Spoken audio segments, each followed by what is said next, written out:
कई नेता समाज के वंचित वर्गों की बात तो करते हैं, लेकिन हेमंत सोरेन ने इस बार उन्हें प्रतिनिधित्व देने का रास्ता भी दिखाया है। राजनीति में असली सम्मान भाषणों से नहीं बल्कि हिस्सेदारी से मिलता है, और वैद्यनाथ राम का राज्यसभा पहुंचना उसी हिस्सेदारी की एक मिसाल के रूप में देखा जा रहा है। झारखंड की राजनीति में खबर सिर्फ इतनी नहीं है कि राज्यसभा का चुनाव हुआ, खबर सिर्फ इतनी भी नहीं है कि एक नेता सांसद बन गया। खबर उसके पीछे छिपे उस संदेश का है जिसे पढ़ने की कोशिश शायद हमें करनी चाहिए। झारखंड से राज्यसभा जाने वाले वैद्यनाथ राम जो है वो अब चर्चा में है, क्योंकि कहा जा रहा है कि झारखंड के इतिहास में ये पहली बार हुआ है कि दलित समाज से आने वाले एक नेता को राज्यसभा जो है भेजा गया है। सवाल ये है कि इस फैसले का मतलब क्या है? क्या यह सिर्फ एक राजनीतिक नियुक्ति है या फिर इसके पीछे कोई बड़ा सामाजिक संदेश छिपा हुआ है? देखिए, झारखंड आंदोलन की पहचान लंबे समय तक आदिवासी अस्मिता के साथ जुड़ी रही है। यह स्वाभाविक भी था, क्योंकि इस राज्य का जन्म ही संघर्ष और पहचान की लड़ाई से हुआ था। लेकिन समय बदलता है, राजनीति भी बदलती है, और राजनीति में वही नेता आगे बढ़ता है जो समय के साथ समाज की नई आकांक्षाओं को समझ सके। लेकिन हेमंत सोरेन ने वैद्यनाथ राम को राज्यसभा भेजकर शायद यही संदेश देने की कोशिश की है कि झारखंड सिर्फ आदिवासियों का नहीं, सिर्फ पिछड़ों का नहीं, सिर्फ किसी एक वर्ग का नहीं, बल्कि उन सभी लोगों का है जिन्होंने इस राज्य को बनाने और आगे बढ़ाने में योगदान दिया है।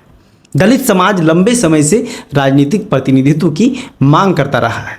वोट तो हर चुनाव में लिए जाते हैं, लेकिन प्रतिनिधित्व कितनों को मिलता है, यह सवाल हमेशा बना रहता है। ऐसे में जब एक दलित चेहरा राज्यसभा पहुंचता है तो यह सिर्फ एक व्यक्ति की जीत नहीं रह जाती, यह उस समाज की भी जीत बन जाती है जो खुद को सत्ता के बड़े मंचों पर कम देखता रहा है।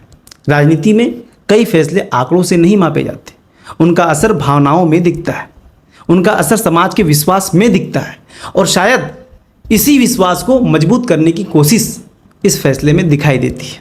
आज जब देश भर में सामाजिक न्याय की राजनीति की बात होती है, जब संविधान, समान अवसर और प्रतिनिधित्व की चर्चा होती है, तब झारखंड से आया यह फैसला एक नई बहस को जन्म देता है। क्या राजनीति सिर्फ सत्ता हासिल करने का माध्यम है, या फिर उन लोगों को मंच देने का भी जरिया है जिनकी आवाज़ अक्सर पीछे छूट जाती है? वैद्यनाथ राम का राज्यसभा पहुंचना इसी सवाल के बीच खड़ा दिखाई देता है। हो सकता है कि राजनीतिक विरोधी इसे अलग नज़रिए से देखें, हो सकता है कि समर्थक इसे ऐतिहासिक फैसला बताएं, लेकिन एक बात तय है, इस फैसले ने चर्चा पैदा की है, और राजनीति में कई बार चर्चा ही बदलाव की पहली सीढ़ी होती है। इसलिए यह खबर सिर्फ एक सांसद के चुने जाने की खबर नहीं है, यह उस संदेश की खबर है जो झारखंड से दिल्ली भेजा गया है। एक ऐसा संदेश जिसमें प्रतिनिधित्व की बात है, भागीदारी की बात है, और उस भरोसे की बात है कि लोकतंत्र तब और मजबूत होता है जब सत्ता के दरवाजे समाज के हर वर्ग के लिए खुलते हैं। बाकी आपका इसमें क्या कहना है? मिलते हैं फिर एक नई वीडियो में नई जानकारी और नए सवाल के साथ। तब तक के लिए वीडियो को शेयर कर दीजिएगा। तब तक के लिए जय हिंद, जय झारखंड, जोहार झारखंड।